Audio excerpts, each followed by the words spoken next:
Praise the lord. ದೇವರ ನಮಗೆ ಸ್ತೋತ್ರವಾಗಲಿ. ಬಿಡುಗಡೆಯ ಸಂದೇಶ ಎಂಬ ಕಾರ್ಯಕ್ರಮಕ್ಕೆ ನಾನು ನಿಮ್ಮೆಲ್ಲರನ್ನು ಯೇಸು ಕ್ರಿಸ್ತನ ನಾಮದಲ್ಲಿ ಸ್ವಾಗತಿಸ್ತೇನೆ. ಪ್ರಾರ್ಥನೆ ಮಾಡೋಣ. ಪರಲೋಕದಲ್ಲಿರುವ ತಂದೆ ದೇವರೇ, ಯೇಸು ಕ್ರಿಸ್ತನ ನಾಮದಲ್ಲಿ ನಾವು ನಿನ್ನ ಪಾದ ಸನ್ನಿಧಾನಕ್ಕೆ ನಾವು ಬಂದಿದ್ದೇವೆ. ನಾವು ವಾಕ್ಯಗಳನ್ನು ಧ್ಯಾನ ಮಾಡುವ ಈ ವಾಕ್ಯಗಳನ್ನು ನಾವು ಪವಿತ್ರಾತ್ಮದಲ್ಲಿ ಅಭಿಷೇಕಿಸು. ಪವಿತ್ರಾತ್ಮನೇ, ನಾನು ನಿನ್ನನ್ನು ಸ್ವಾಗತಿಸ್ತೇನೆ. ನೀನು ನಮ್ಮ ಮಧ್ಯದಲ್ಲಿದ್ದುಕೊಂಡು ಈ ವಾಕ್ಯದ ಮೂಲಕ ನಿನ್ನ ಮಕ್ಕಳ ಸಂಗಡ ಮಾತನಾಡು. ಈ ವಾಕ್ಯನ ಕೆಲವು ಪ್ರತಿಯೊಂದು ಆತ್ಮಗಳಿಗೆ ಜೀವವನ್ನು, ಪ್ರೋತ್ಸಾಹವನ್ನು, ಭಕ್ತಿ ಅಭಿವೃದ್ಧಿಯನ್ನು ಮತ್ತು ಬಿಡುಗಡೆಯನ್ನು ಉಂಟು ಮಾಡಿ ನಾನು ಬೇಡಿಕೊಳ್ತೇನೆ ಯೇಸು ಕ್ರಿಸ್ತನ ನಾಮದಲ್ಲಿ, ಆಮೇನ್. ಇವತ್ತು ನಾವು ಧ್ಯಾನ ಮಾಡ್ತೇವೆ ಮತ್ತಾಯನ ಬರೆದ ಸುವಾರ್ತೆ 5ನೇ ಅಧ್ಯಾಯದಲ್ಲಿ 13ರಿಂದ 16 ವಾಕ್ಯ. Gospel of Matthew chapter 5 verse 13 to 16 verse. ನೀವು ಭೂಮಿಗೆ ಉಪ್ಪಾಗಿದ್ದೀರಿ. ಉಪ್ಪು ಸಪ್ಪಗಾದರೆ ಅದಕ್ಕೆ ಇನ್ನಾತರಿಂದ ಉಪ್ಪಿನ ರುಚಿ ಬಂದೀತು. ಜನರು ಅದನ್ನು ಹೊರಗೆ ಹಾಕಿ ತಿಳಿಯುವುದಕ್ಕೆ ಅದು ಯೋಗ್ಯವೇ ಹೊರತು ಮತ್ತಾವ ಕೆಲಸಕ್ಕೂ ಬಾರದು. ನೀವು ಲೋಕಕ್ಕೆ ಬೆಳಕಾಗಿದ್ದೀರಿ. ಗುಡ್ಡದ ಮೇಲೆ ಕಟ್ಟಿರುವ ಊರು ಮರೆಯಾಗಿರಲಾರದು ಮತ್ತು ದೀಪವನ್ನು ಹತ್ತಿಸಿ ಕೊಳಗದೊಳಗೆ ಇಡುವುದಿಲ್ಲ, ದೀಪಸ್ತಂಭದ ಮೇಲೆ ಇಡುತ್ತಾರಷ್ಟೇ. ಆಗ ಅದು ಮನೆಯಲ್ಲಿರುವವರೆಲ್ಲರಿಗೆ ಬೆಳಕು ಕೊಡುವುದು. ಅದರಂತೆ ನಿಮ್ಮ ಬೆಳಕು ಜನರ ಮುಂದೆ ಪ್ರಕಾಶಿಸಲಿ. ಹೀಗಾದರೆ ಅವರು ನಿಮ್ಮ ಒಳ್ಳೆಯ ಕ್ರಿಯೆಗಳನ್ನು ನೋಡಿ ಪರಲೋಕದಲ್ಲಿರುವ ನಿಮ್ಮ ತಂದೆಯನ್ನು ಕೊಂಡಾಡುವರು. ಇಲ್ಲಿ ಯೇಸು ಕ್ರಿಸ್ತನು ತನ್ನ ಶಿಷ್ಯರಿಗೆ ಹೇಳ್ತಾನೆ, ನೀವು ಭೂಮಿಗೆ ಉಪ್ಪಾಗಿದ್ದೀರಿ. ಹಾಗಾದರೆ ಈ ಉಪ್ಪು ಎಂಬ ಪದಕ್ಕೆ ಪ್ರಿಯರೇ ಬೈಬಲಲ್ಲಿ ಅನೇಕ ಅರ್ಥಗಳುಂಟು. ಅದು ಈ ವಾಕ್ಯದಲ್ಲಿ ಉಪ್ಪು ಎಂದರೆ ಏನು ಮತ್ತು ಕಡೆ ಯೇಸು ನೀವು ಬೆಳಕಾಗಿದೆ ಇದು ಏನು ಎಂಬುದನ್ನು ನೋಡುವರೆ ಈ ಮತ್ತೆ ನೆನಪಿಸೋದು ಈ ವಾಕ್ಯದಲ್ಲಿ ಉಪ್ಪು ಎಂಬ ಇದು ಅರ್ಥವಾಗಿದೆ. ನಮ್ಮ ಜೀವಿತವು ಲೋಕದವರಿಗೆ ಪ್ರಭಾವ ಬೀಳಬೇಕು ಮತ್ತು ಮಾದರಿ ಆಗಬೇಕು. ಇದನ್ನು ಕುರಿತು ತಿಳಿಸಿಕೊಂಡು ಇಲ್ಲಿ ಹೇಳುತ್ತಾರೆ ಪ್ರೇ. ನಾವು ಅದಕ್ಕೆ ವಾಕ್ಯ ನೋಡೋಣ. 1ನೇ ಥೆಸಲೋನಿಕದವರಿಗೆ ಬರೆದ ಪತ್ರಿಕೆ 1ನೇ ಅಧ್ಯಾಯದಲ್ಲಿ 7 ಮತ್ತು 8ನೇ ವಾಕ್ಯ. 1 Thessalonians chapter 1 verse 7 and 8 verse. ಹೀಗೆ ಮಕೆದೋನ್ಯದಲ್ಲಿಯೂ ಅಖಾಯದಲ್ಲಿಯೂ ಕ್ರಿಸ್ತನನ್ನು ನಂಬುವರೆಲ್ಲರಿಗೆ ಮಾದರಿಯಾದಿರಿ. ಕರ್ತನ ವಾಕ್ಯವು ನಿಮ್ಮಿಂದಲೇ ಮಕೆದೋನ್ಯದಲ್ಲಿಯೂ ಅಖಾಯದಲ್ಲಿಯೂ ಘೋಷಿತವಾದದ್ದಲ್ಲದೆ ದೇವರ ಮೇಲೆ ನೀವು ಇಟ್ಟಿರುವ ನಂಬಿಕೆಯು ಎಲ್ಲ ಸ್ಥಳಗಳಲ್ಲಿ ಪ್ರಸಿದ್ಧವಾಯಿತು. ಆದ್ದರಿಂದ ಆ ವಿಷಯದಲ್ಲಿ ನಾವು ಏನು ಹೇಳಬೇಕಾದುದಿಲ್ಲ. ಇಲ್ಲಿ ಪೌಲನು ಈ ಥೆಸಲೋನಿಕ ಸಭೆಯು ಪ್ರಿಯರೇ ಅಲ್ಲಿ ಇರುವ ಆ ಒಂದು ಲೋಕಕ್ಕೆ ಅವರು ಉಪ್ಪಾಗಿದ್ದ ಅರ್ಥ ಅವರ ಜೀವಿತವು ಅನೇಕ ದೇವರ ಮಕ್ಕಳಿಗೆ ಒಂದು ಮಾದರಿ ಆಯಿತು. ಉಪ್ಪು ಎಂದರೆ ಅಥವಾ ನಿಮ್ಮ ಜೀವಿತವು ಪ್ರಿಯರೇ ಅನೇಕ ದೇವರ ಮಕ್ಕಳಿಗೆ, ನಿಮ್ಮ ನೆರೆ ಮನೆಯವರಿಗೆ, ನಿಮ್ಮ ಕುಟುಂಬದವರಿಗೆ, ಅಣ್ಣರಿಗೆ ಒಂದು ಮಾದರಿ ಆಗುವುದು ಅದು ಉಪ್ಪು ಎಂಬುದಾಗಿ ಲೇಖಿಸಿಕೊಳ್ತಾನೆ. ಇನ್ನೊಂದು ಅರ್ಥ ನೋಡ್ತೇವೆ. 2ನೇ ತಿಮೋತಿ ಬರೆದ ಪತ್ರಿಕೆ 1ನೇ ಅಧ್ಯಾಯದಲ್ಲಿ 5ನೇ ವಾಕ್ಯ. 2 ತಿಮೋತಿ ಚಾಪ್ಟರ್ 1 ವರ್ಸ್ 5. ನಿನ್ನಲ್ಲಿರುವ ನಿಷ್ಕಪಟವಾದ ನಂಬಿಕೆಯು ನನ್ನ ನೆನಪಿಗೆ ಬಂತು. ಆ ನಂಬಿಕೆಯು ನಿನ್ನ ಅಜ್ಜಿಯಾದ ಲೋವಿಯಲ್ಲಿಯೂ ನಿನ್ನ ತಾಯಿಯಾದ ಯುನಿಕೆಯಲ್ಲಿಯೂ ವಾಸವಾಗಿತ್ತು. ಹಾಗೆ ನಿನ್ನಲ್ಲಿಯೂ ವಾಸವಾಗಿದೆ ಎಂದು ದೃಢವಾಗಿ ನಂಬಿದ್ದೇನೆ. ಇಲ್ಲಿ ಪೌಲನು ತಿಮೋತಿಗೆ ಹೇಳ್ತಾನೆ, ತಿಮೋತಿ ಇವತ್ತು ನಂಬಿಕೆಯ ಮಗನಾಗುವುದಕ್ಕೆ ಅಥವಾ ನಂಬಿಕೆಯ ವೀರನಾಗುವುದಕ್ಕೆ ಕಾರಣ ಅವನ ಅಜ್ಜಿ ಇದ್ದ ನಂಬಿಕೆ. ಅಜ್ಜಿಯ ಜೀವಿತ ತನ್ನ ತಿಮೋತಿಗೆ ಒಂದು ಮಾದರಿಯಾಗಿತ್ತು. ತಿಮೋತಿಯ ಆ ಬಾಲ್ಯತನದಲ್ಲಿ ತನ್ನ ಅಜ್ಜಿಯ ಜೀವಿತ, ತನ್ನ ತಾಯಿಯ ಜೀವಿತ, ಅವ್ರ ನಂಬಿಕೆ ಅವನಿಗೆ ಪ್ರಭಾವ ಬಿತ್ತು, ಅವರಿಗೆ ಮಾದರಿ. ಆ ನಿಮಿತ್ತ ತಿಮೋತಿ ಸಹ ಯೇಸು ನಂಬಿಕೆ ಇಡುವನಾಗಿದೆ. ಇವತ್ತು ಅನೇಕ ತಂದೆ ತಾಯಿಗಳು ತಮ್ಮ ಮಕ್ಕಳಿಗಾಗಿಗೋಸ್ಕರ ಕೂಗುತ್ತಾರೆ. ತನ್ನ ಮಕ್ಕಳು ಕೆಟ್ಟ ದಾರಿಗೆ ಹೋಗಿದ್ದಾನೆ, ತನ್ನ ಮಕ್ಕಳು ಪೋಲಿ ಆಗಿದ್ದಾನೆ, ಈ ರೀತಿಯ ಅನೇಕ ತಂದೆ ತಮ್ಮ ಮಕ್ಕಳಿಗೆ ದೂರುತ್ತಾರೆ. ಇವತ್ತು ನಿಮ್ಮ ಮಕ್ಕಳು ಕೆಟ್ಟ ದಾರಿಯಲ್ಲಿ ಹೋಗದಾಗೆ, ನಿಮ್ಮ ಮಕ್ಕಳು ಪೋಲಿ ಆಗಬೇಕಾದ್ರೆ ನಿಮ್ಮ ತಂದೆ ತಾಯಿಯವರ ಜೀವಿತವು ನಿಮ್ಮ ತಂದೆ ತಾಯಿಯವರ ಒಂದು ಜೀವಿತದ ಒಂದು ಪ್ರಭಾವ, ನಿಮ್ಮ ನಂಬಿಕೆ ಒಂದು ಪ್ರಭಾವ ಆ ನಿಮ್ಮ ಮಕ್ಕಳು ಚಿಕ್ಕಂದಲ್ಲೇ ಇರುವಾಗ ಅವರ ಮೇಲೆ ಬಿದ್ದರೆ 100% ಅವರು ತಿಮೋತಿ ಹಾಗೆ ಆ ಚಿಕ್ಕ ಪ್ರಾಯದಲ್ಲಿ, ಯೌವನ ಪ್ರಾಯದಲ್ಲಿ ಯೇಸು ಕ್ರಿಸ್ತನನ್ನು ಅಂಗೀಕಾರ ಮಾಡ್ತಾರೆ. ಯೇಸು ಕ್ರಿಸ್ತನಿಗೋಸ್ಕರ ಅವರು ಜೀವಿಸಲಿಕ್ಕೆ ಅವರು ತಮ್ಮ ಜೀವಿತ ರೂಪಿಸಿಕೊಳ್ತಾರೆ. ಕೊಲೊಸ್ಸೆಯವರಿಗೆ ಬರೆದ ಪತ್ರಿಕೆ 4ನೇ ಅಧ್ಯಾಯದಲ್ಲಿ 6ನೇ ವಾಕ್ಯ.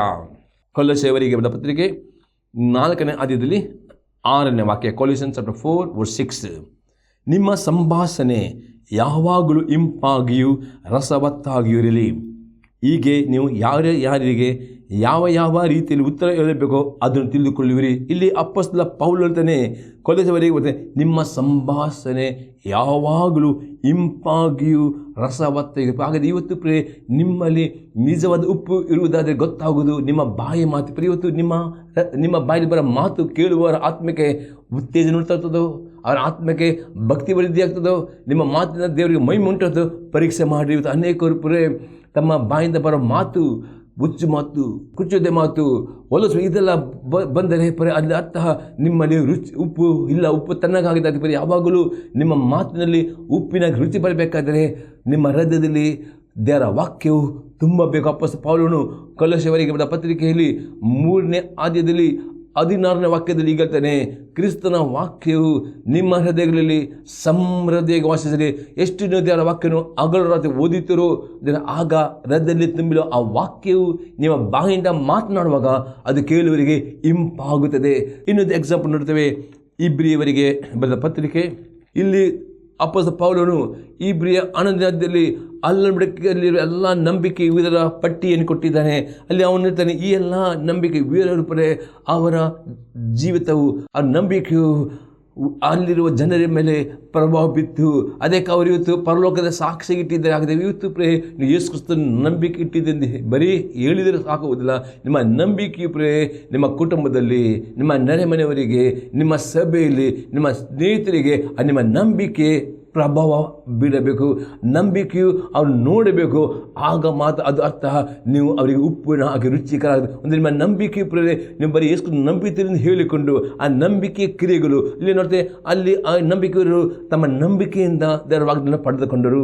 ನಂಬಿಕೆ ಮೂಲಕ ಅವರ ಸಿಂಹಗಳ ಬಾಯಿಗೆ ಈ ನಂಬಿಕೆ ನಿಮ್ಮಲ್ಲಿ ಕಣ್ಣು ಪಡೆದಿದ್ದಾರೆ. ಅದರ್ಥ ನಿಮ್ಮಲ್ಲಿ ಉಪ್ಪು ಇಲ್ಲ. ಆಗದೆ ಇವತ್ತು ಈ ಉಪ್ಪಿನ ಹಾಗೆ ನಿಮ್ಮ ನಂಬಿಕೆ ರುಚಿಕರ ಆಗಬೇಕಾದ್ರೆ ನೀವು 2 ಸಂಗತಿಗಳು ಮಾಡಬೇಕು. ನೋಡಿದ್ರೆ ಇಬ್ರಿಯ 12ನೇ ಅಧ್ಯಾಯದಲ್ಲಿ 1 ಮತ್ತು 2ನೇ ವಾಕ್ಯ ನೋಡುವ ಪ್ರೇರೆ. Hebrews 12:1-2. ಆದ ಕಾರಣ ಇಷ್ಟು ಮಂದಿ ಸಾಕ್ಷಿಯರು ಮೇಘದೋಪದಲ್ಲಿ ನಮ್ಮ ಸುತ್ತಲೂ ಇರುವುದರಿಂದ ನಮಗೆ ಅಭ್ಯಂತರ ಮಾಡುವ ಎಲ್ಲ ಭಾರವನ್ನು ಹತ್ತಿಕೊಳ್ಳುವ ಪಾಪವನ್ನು ನಾವು ಸಹ ತೆಗೆದಿಟ್ಟು ನಂಬಿಕೆ ಹುಟ್ಟಿಸುವವನು ಪೂರೈಸುವವನು ಆಗಿರುವ ಯೇಸುವಿನ ಮೇಲೆ ದೃಷ್ಟಿ ಇಟ್ಟು ನಮಗೆ ನೇಮಕದ ಓಟವನ್ನು ಸ್ಥಿರಚಿತ್ತದಿಂದ ಓಡೋಣ. ಹಾಗಾದ ಪ್ರೇರಿತ ಇವತ್ತು ನಿಮ್ಮ ನಂಬಿಕೆಯು ನಿಮ್ಮ ಮಕ್ಕಳ ಮೇಲೆ, ನಿಮ್ಮ ಸ್ನೇಹಿತರ ಮೇಲೆ, ನಿಮ್ಮ ಸಭೆಯಲ್ಲಿ ಅದು ಪ್ರಭಾವ ಬೀರಬೇಕಾಗಿದೆ. ನಂಬಿಕೆ ಆ ಒಂದು ಉಪ್ಪು ರುಚಿ ಕೊಡಬೇಕಾದರೆ ಅದರಲ್ಲಿ ನಿಮಗೆ ಹತ್ತಿಕೊಳ್ಳುವ ಭಾರವನ್ನು ದಿನಾಲು ನಿಮ್ಮೆಲ್ಲ ಚಿಂತಾ ಭಾರಗಳನ್ನು ನೀವು ದೇವರ ಕೈಲಿ ಒಪ್ಪಿಸ್ಕೊಳ್ಬೇಕು. ನಿಮಗೆ ಸಾಲ ಭಾರ ಇದ್ದರೆ ಆ ಸಾಲದಿಂದ ನೀವು ಬಿಡುಗಡೆ ಹೊಂದಬೇಕು. 2ನೇ ಸಂಗತಿ, ದಿನಾಲು ದೇವರ ವಾಕ್ಯದ ಮುಖಾಂತರ ನಿಮ್ಮ ಆತ್ಮಿಕ ಜೀವಿತಕ್ಕೆ ಅಂಟಿಕೊಂಡ ಪಾಪಗಳನ್ನು ತೆಗೆದು ಹಾಕಬೇಕು. ಈ 2 ಸಂಗತಿ ತೆಗೆದು ಹಾಕಿದರೆ ಮಾತ್ರವೇ ನಿಮ್ಮಲ್ಲಿರುವ ಉಪ್ಪು ಅನೇಕರಿಗೆ ರುಚಿ ಕೊಡುತ್ತದೆ, ಅನೇಕರಿಗೆ ಅದು ಪ್ರಭಾವ ಬೀರ್ತದೆ, ಅನೇಕರು ಅದನ್ನು ನೋಡಿಕೊಂಡು ಅವರು ಅದರ ಕಡೆಗೆ ಬರುತ್ತಾರೆ. ಅದಕ್ಕೆ ಯೇಸು ಕ್ರಿಸ್ತನಿಗೆ ನೀವು ಲೋಕ ಉಪ್ಪು ಆಗಿದೆ. ಇವತ್ತು ಉಪ್ಪಾಗಬೇಕಾ? ಅದಕ್ಕೆ 2 ಸಂಗತಿಗಳು ಉಪ್ಪಿನ ರುಚಿ ಚಪ್ಪೆ ಮಾಡಿದೆ. ಅದು ಅದು ಭಾರ, ಯಾವುದೇ ಚಿಂತಾ ಭಾರ ಇರ್ಬೋದು. ಆ ಎಲ್ಲ ಚಿಂತಾ ಭಾರಗಳನ್ನು ಪ್ರಾರ್ಥನೆ ಪಡ್ಕೊಳ್ಬೇಕು. ನೀವು ಸಾಲ ಮಾಡಿದ್ದೀರಿ, ಆ ಸಾಲವನ್ನು ನೀವು ತೀರಿಸುವುದು ನಿಮ್ಮ ಜವಾಬ್ದಾರಿ ಆಗಿದೆ. ಅದೇ ಪದೇ ಸಾಲ ಕೈ ಹಾಕಬೇಡ್ರಿ. ಒಂದು ಸಾಲ ತೀರಿಸ್ತದೆ, ಇನ್ನೊಂದು ಸಾಲ ಕೈ ಹಾಕಬೇಡಿ. ಸಾಲ ಮಾಡಿದವರು ಸಾಲವನ್ನು ತೀರಿಸುವುದಾಗಬೇಕು. ಇಲ್ಲದೆ ನಿಮ್ಮ ಉಪ್ಪು ಚಪ್ಪಗಾಗುತ್ತದೆ. ಇನ್ನೊಂದಾಗಿದೆ, ನಿಮ್ಮ ಜೀವಿತಕ್ಕೆ ಅಂಟಿಕೊಳ್ಳೋ ಪಾಪ ನೀವು ತೆಗೆದು ಹಾಕಿದರೆ ಉಪ್ಪಿನ ರುಚಿ ಅದು ಹೋಗ್ತದೆ. ಅದಕ್ಕೆ ದಿನಾಲು ವಾಕ್ಯದ ಮುಖಾಂತರ ಅಂಟಿಕೊಳ್ಳೋ ಪಾಪ ತೆಗೆದು ಹಾಕಿದರೆ ಮಾತ್ರ ಉಪ್ಪು ಯಾವ ರುಚಿಕರವಾಗ್ತದೆ. ಆ ರುಚಿಕರ ಉಪ್ಪು ಅನೇಕರಿಗೆ ರುಚಿಕರವಾಗಿ ಅನೇಕರ ಪ್ರಭಾವ ಇರ್ತದೆ ಎಂಬುದಾಗಿ ಅದಕ್ಕೆ ನಿಮ್ಮನ್ನು ಇಸ್ಕೊಳ್ತಾನೆ. ನೀವು ಲೋಕ ಉಪ್ಪು ಆಗಿದೆ. ಈ ಉಪ್ಪು ನಿಮ್ಮ ಜೊತೆ ತೋರಿಪಡಬೇಕು ಎಂಬುದಾಗಿ ದೇವರ ಆತ್ಮನು ಬಯಸುವವನಾಗಿದ್ದಾನೆ. ಇದರ್ಥ ಉಪ್ಪು ಸಪ್ಪಾಗೋದಂತ ಅರ್ಥವಾಗಿದೆ. ಯಾವಾಗ ನೀವು ಪ್ರಾರ್ಥನೆ ಮಾಡಲಿಕ್ಕೆ ಆಲಸ್ಯ ಮಾಡುತ್ತೀರೋ, ಫಸ್ಟ್ ಆಗಿದೆ ಉಪ್ಪು ಸಪ್ಪಾಗಿದೆ. ಒಂದು ಆಗಿದೆ ಪಾಪ ಆಲಸ್ಯವೇ.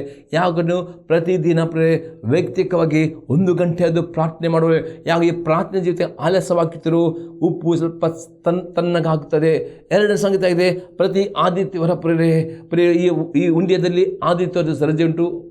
ಬೇರೆ ಕಂಟ್ರಿಯಲ್ಲಿ ಶುಕ್ರವಾರ ಯಾವ ಒಂದು ದಿನ, ವಾರಕ್ಕೆ 1 ದಿನ ದೇವರ ಆರಾಧನೆ ಮಾಡಲಿಕ್ಕೆ ಸಭೆ ಕೂಡಿ ಬರಬೇಕು.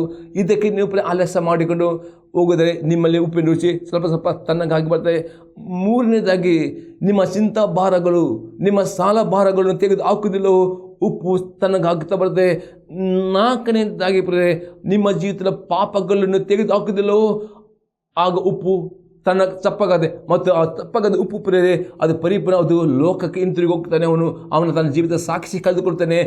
ಅವನು ಪುನಃ ಪಶ್ಚಾತ್ತಾಪಕ್ಕೆ ಆಗುವುದಿಲ್ಲ. ಅದು ಯಾವುದಕ್ಕೆ ಉಪಯೋಗದ ಜನರು ತಂದ್ರೆ ಇಲ್ಲಿ ವಾಪಸ್ ಮಾಡ್ತಾನೆ. ಒಬ್ಬನು ಸತ್ಯ ಮಾರ್ಗಕ್ಕೆ ಬಂದುಕೊಂಡು ಸತ್ಯವನ್ನು ತಿಳಿದುಕೊಂಡು ಎಷ್ಟು ಅಂಗೀಕಾರ ಮಾಡಿ ನೀರಿನಲ್ಲಿ ಮುಳುಗಿ ದೃಷ್ಟಿ ತಗೊಂಡು ಪವಿತ್ರ ಬರುತ್ತನ್ನು ಹಾಕಿಕೊಂಡು ಅವನು ಪುನಃ ಲೋಕಕ್ಕೆ ತಿರುಗಿ ಹಿಂದಿ ಹೋಗುವುದಾದರೆ ಅವನು ಲೋಕದ ಹಾಗೆ ಜೀವಿಸಿದರೆ ಅವನ ರೂಪವನ್ನು ಕಳೆದುಕೊಳ್ಳುತ್ತಾನೆ. ಅದು ಯಾವುದಕ್ಕೂ ಪ್ರಯೋಜನ ಪುನಃ ರುಚಿ ಕೊಡಲಿಕ್ಕೆ ಆಗುವುದು. ಅದಕ್ಕೋಸ್ಕರ ಇವತ್ತು ಪವಿತ್ರಾತ್ಮನು ಎಚ್ಚರಿಸುತ್ತಾನೆ. ನಿಮ್ಮಲ್ಲಿ ಉಪ್ಪು ತನ್ನಗಾಗದಂತೆ ಯಾವಾಗಲೂ ನೀವು ಸಭೆಗೆ ಕೂಡಿ ಬರಬೇಕು ಎಂಬುದು ಹೇಳ್ತಾನೆ. ಮುಂದೆ ಸಂಗ ನೋಡ್ತೇವೆ, ನೀವು ಲೋಕಕ್ಕೆ ಬೆಳಕಾಗಿದ್ದೀರಿ. ಹೇಗೆ ಬೆಳಕಾಗುವುದು ಅದರ ಬಗ್ಗೆ ನೋಡೋಪ್ರೆ ಎಫೆಸ ದವರಿಗೆ ಬರೆದ ಪತ್ರಿಕೆ 5ನೇ ಅಧ್ಯಾಯದಲ್ಲಿ 8ರಿಂದ 21 ವಾಕ್ಯ. Ephesians chapter 5 verse 8 to 21 verse. ನೀವು ಇಂದಿನ ಕಾಲದಲ್ಲಿ ಕತ್ತಲೆಯಾಗಿದ್ದೀರಿ, ಅದೀಗ ನೀವು ಕ್ರಿಸ್ತನಲ್ಲಿದ್ದು ಬೆಳಕಾಗಿದ್ದೀರಿ. ನಾವು ನೋಡ್ತೇವೆ, ಇದು ಅರ್ಥವಾಗಿದೆ. ಯೇಸು ಅಂಕಾರ ಮಾಡೋ ಮೊದಲು ನಿಮ್ಮಲ್ಲಿ ಕತ್ತಲೆ ಇತ್ತು, ಪಾಪ ಇತ್ತು. ಅದು ಯೇಸು ಕ್ರಿಸ್ತ ಅಂಕಾರ ಮಾಡುವಾಗ ಯೇಸು ಕ್ರಿಸ್ತನು ಲೋಕಕ್ಕೆ ಬೆಳಕಾಗಿದೆ. ಆ ಬೆಳಕು ಯೇಸು ಕ್ರಿಸ್ತ ನಿಮ್ಮ ಒಳಗೆ ಬಂದಿದ್ದಾನೆ. ಆ ಒಳಗೆ ಯೇಸು ಕ್ರಿಸ್ತ ಬಂದ ನಂತರ ಆತನ ವಾಕ್ಯವು ನಿಮ್ಮ ದಾರಿಗೆ ಬೆಳಕಾಗಿದೆ. ಅದಿನ್ನಾಲು ವಾಕ್ಯನ ಓದಿ, ವಾಕ್ಯ ಧ್ಯಾನ ಮಾಡಿ, ವಾಕ್ಯ ವಿಧರಾದರೆ ಮಾತ್ರವೇ ನೀವು ಬೆಳಕನ್ನು ನೋಡಲಿಕ್ಕೆ ಸಾಧ್ಯ. ಅದಕ್ಕೆ ಅಪೊಸ್ತಲ ಪೌಲನು ಹೇಳ್ತಾನೆ 9ನೇ ವಾಕ್ಯದಲ್ಲಿ, ಬೆಳಕಿನವರಂತೆ ನಡೆದುಕೊಳ್ಳಿರಿ. ಬೆಳಕಿನ ಫಲವು ಉಪಕಾರದಲ್ಲಿಯೂ ನೀತಿಯಲ್ಲಿಯೂ ಸತ್ಯದಲ್ಲಿ ಕಾಣಿಸಿಕೊಳ್ಳುತ್ತದೆ. ನಿಜವಾಗಿ ನೀವು ಲೋಕಕ್ಕೆ ಬೆಳಕಾಗಬೇಕಾದರೆ ಆ ಬೆಳಕು ಕೊಡುವ ಯೇಸು ಕ್ರಿಸ್ತನು 119ನೇ ಕೀರ್ತನೆಯಲ್ಲಿ 105ನೇ ವಾಕ್ಯ ಈಗ ಹೇಳ್ತದೆ, ನಿನ್ನ ವಾಕ್ಯವೇ ನನ್ನ ದಾರಿಗೆ ದೀಪವು, ನನಗೆ ಮಾರ್ಗ ಆಗಿದೆ. ದೇವರ ವಾಕ್ಯ ದಿನಾಲು ಓದುವವರು, ಧ್ಯಾನಿಸುವವರು, ವಿದ್ಯರಾಗಿದ್ದರೆ ಮಾತ್ರವೇ ಆ ಬೆಳಕು ನಿಮ್ಮಲ್ಲಿ ಇರುತ್ತದೆ. ಆ ಬೆಳಕು ಉಪಕಾರದಲ್ಲಿಯೂ ನೀತಿಯಲ್ಲೂ ಸತ್ಯ ಕಾಣಿಸಿಕೊಳ್ಳುತ್ತದೆ. ಇಂದು ಆ ಬೆಳಕು ಪ್ರಕಾಶಿಸಬೇಕಾದ್ರೆ ಜ್ಞಾನೋಕ್ತಿ ಪುಸ್ತಕ 6ನೇ ಅಧ್ಯಾಯದಲ್ಲಿ 20ರಿಂದ 23ನೇ ವಾಕ್ಯ. Proverbs chapter 6 verse 20ನಿಂದ 23 ತನಕ. ತಂದೆಯ ಆಜ್ಞೆಯನ್ನು ಕೈಕೊಳ್ಳು, ತಾಯಿ ಉಪದೇಶ ಬಿಡಬೇಡ. ಅರ್ಥ ಆತ್ಮದವರ ಸಭೆ ನಿಮಗೆ ಬೇಕು. ಸಭೆಯಲ್ಲಿ ಸಭಾಪಾಲಕರು ನಿಮ್ಮ ಆತ್ಮಿಕ ತಂದೆ ತಾಯಿ ಎಂಬುದಾಗಿ ನೀವು ಅವ್ರನ್ನು ಪ್ರೀತಿ ಮಾಡುವವರು, ಅವ್ರನ್ನು ಸನ್ಮಾನಿಸುವವರು, ಅವರ ವಾಕ್ಯ ವಿಧಿ ಆಗುವುದರಲ್ಲಿ ತಂದೆಯ ಆಜ್ಞೆಯನ್ನು ಕೈಕೊಳ್ಳು, ತಾಯಿಯ ಉಪದೇಶ ಬಿಡಬೇಡ. ಅವುಗಳು ನಿನ್ನ ಹೃದಯಕ್ಕೆ ನಿರಂತರವಾಗಿ ಬಂಧಿಸು, ನಿನ್ನ ಕಂಠಕ್ಕೆ ಧರಿಸಿಕೋ. ನೀನು ನಡೆಯುವಾಗ ಆ ಉಪದೇಶವು ನಿನ್ನನ್ನು ನಡೆಸುವುದು. ಮಲಗಿಕೊಂಡಾಗ ಕಾಯುವುದು, ಎಚ್ಚರಗೊಂಡಾಗ ನಿನ್ನೊಂದಿಗೆ ಮಾತನಾಡುವುದು. ಆಜ್ಞೆಯೇ ದೀಪ, ಉಪದೇಶವೇ ಬೆಳಕಾಗುತ್ತೆ. ಇವತ್ತು ಈ ಲೋಕಕ್ಕೆ ಬೆಳಕಾಗಬೇಕಾದರೆ ನಿಮ್ಮ ಸಭೆಯಲ್ಲಿ ದೇವರ ಸೇವಕರ ಮುಖಾಂತರ ಕೊಡುವಂಥ ಆ ಆಜ್ಞೆಗಳು, ದೇವರ ವಾಕ್ಯದ ಆಜ್ಞೆಗಳು ನಿಮಗೆ ದೀಪವಾಗಿದೆ. ದೇವರ ಸೇವಕರು ಕೊಡುವಂಥ ಉಪದೇಶವು ಬೆಳಕಾಗಿದೆ. ಶಿಕ್ಷಣಪೂರ್ವಕದ ಬೋಧನೆ ಜೀವದ ಮಾರ್ಗ. ನಮ್ಮ ಸೇವಕರು ದೇವರ ವಾಕ್ಯವನ್ನು ಅತಿ ಸ್ಪಷ್ಟವಾಗಿ ಬೋಧಿಸ್ತಾರೆ, ಅದು ಜೀವದ ಮಾರ್ಗವಾಗಿದೆ. ಇವತ್ತು ಈ TV ಮಾಧ್ಯಮದಲ್ಲಿ ಈ ಕೇಳುವಂಥ ಸಂದೇಶ ಅದು ನಿಮಗೆ ದೀಪವಾಗಿದೆ. ನೀವು ಕೇಳಿದ ಬೋಧನೆ ನಿಮ್ಮ ಜೀವನ, ಈ ಬೋಧನೆ ಕೇಳಿ ಅದನ್ನು ಮರೆತು ಬಿಡದೆ ಅದನ್ನು ಹಗಲು ಧ್ಯಾನ ಮಾಡಿ ಆ ಪ್ರಕಾರ ನಡೆಯುವಾಗ ನಿಮ್ಮಲ್ಲಿ ಬೆಳಕು ಕಾಣಲ್ಪಡ್ತದೆ. ಅದು ಹೇಗೆಂದರೆ ಇನ್ನೊಬ್ಬರಿಗೆ ಉಪಕಾರ ಮಾಡುವುದರಲ್ಲಿಯೂ ನಂತರ ನೀತಿಯಲ್ಲಿಯೂ ಮತ್ತು ಸತ್ಯದಲ್ಲಿ ಕಾಣಿಸಿಕೊಳ್ಳುತ್ತೆ. ಆಗ ನೀವು ಲೋಕಕ್ಕೆ ಬೆಳಕಾಗುತ್ತೀರಿ.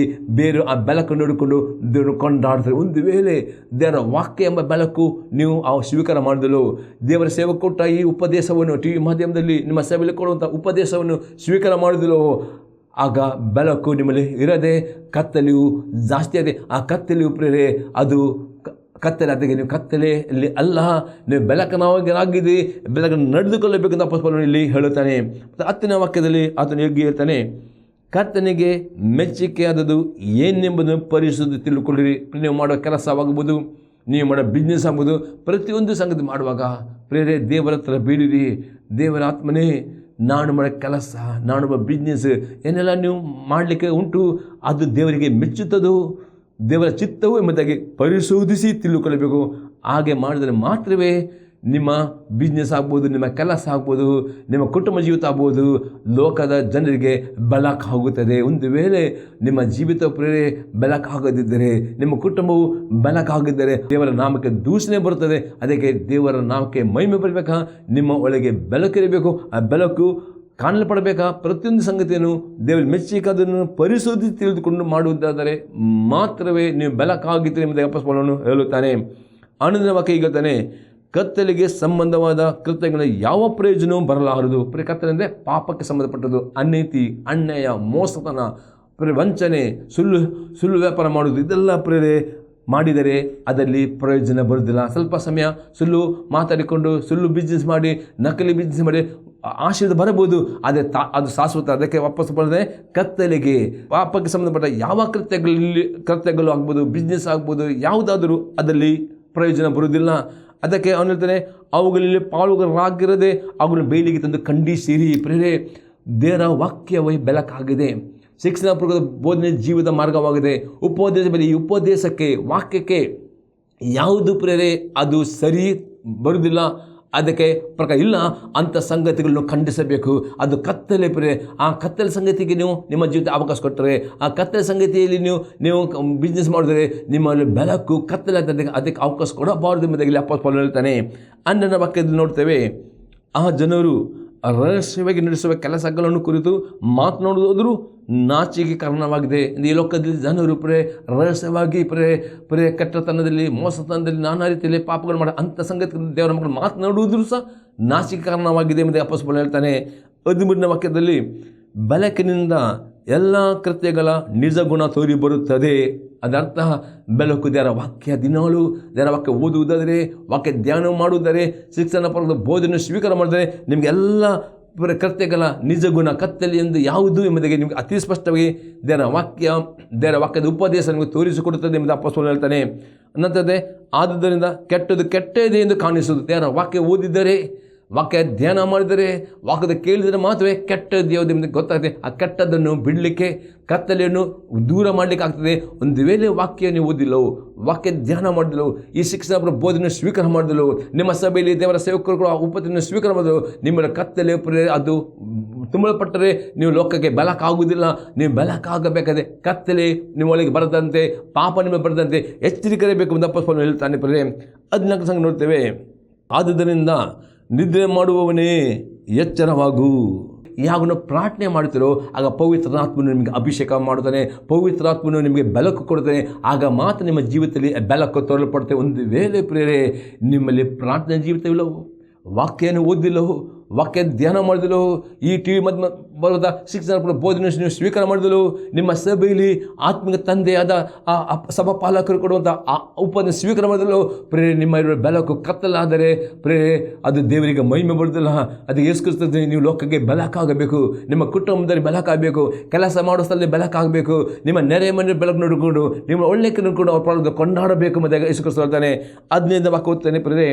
ಆದ ಕಾರಣ ನೀವು ನಡ್ಕೊಳ್ಳುವ ರೀತಿಯನ್ನು ಕುರಿತು ಚೆನ್ನಾಗಿ ನೋಡಿಕೊಳ್ಳಿರಿ, ಜ್ಞಾನವಿಲ್ಲದವರಾಗದೆ ಜ್ಞಾನವಂತರಾಗಬೇಕು. ಈ ಲೋಕದಲ್ಲಿ ನಡೆಯುವಾಗ ಪ್ರತಿದಿನ ನಿಮ್ಮ ನಡತೆಯನ್ನು ನೀವು ದೇವರ ವಾಕ್ಯದ ಪರೀಕ್ಷೆ ಮಾಡಿಕೊಳ್ಳಬೇಕು. ಜ್ಞಾನವಿಲ್ಲದವರಾಗದೆ ಜ್ಞಾನವಂತರಾಗಿ ನಡೆಯಬೇಕು. ದೇವರ ವಾಕ್ಯ ನಮಗೆ ದೇವರ ಮಕ್ಕಳಿಗೆ ಜ್ಞಾನ ಕೊಡ್ತದೆ. ಪ್ರತಿದಿನ ಅಲ್ಲಂಬಿಕೆ ಓದಿ, ಒಂದು ಚಾಪ್ಟರ್ ಕೀರ್ತನೆ ಓದಿ, ಒಂದು ಚಾಪ್ಟರ್ ಜ್ಞಾನೋಕ್ತಿ 31 ಚಾಪ್ಟರ್ ಉಂಟು. ಪ್ರತಿದಿನಕ್ಕೆ ಒಂದೊಂದು ಜ್ಞಾನೋಕ್ತಿ ಓದಿ.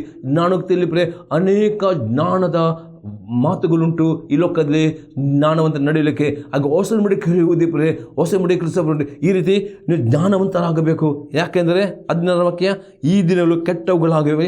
ಈ ಲೋಕದಲ್ಲಿ ಈ ದಿನಗಳು ತುಂಬ ಕೆಟ್ಟತನದಲ್ಲಿ ತಗೊಳ್ಪಟ್ಟಿದೆ. ಕೆಟ್ಟ ಲೋಕದಲ್ಲಿರುವಾಗ ದೇವರ ಮಕ್ಕಳು ಬೆಳಕಾಗಬೇಕು. ಅದಕ್ಕೆ ವಾಕ್ಯದ ಜ್ಞಾನವನ್ನು ಹೊಂದಿಕೊಳ್ಳಬೇಕು ಎಂಬುದೇ ಅಪ್ಪ ಹೇಳ್ತಾನೆ.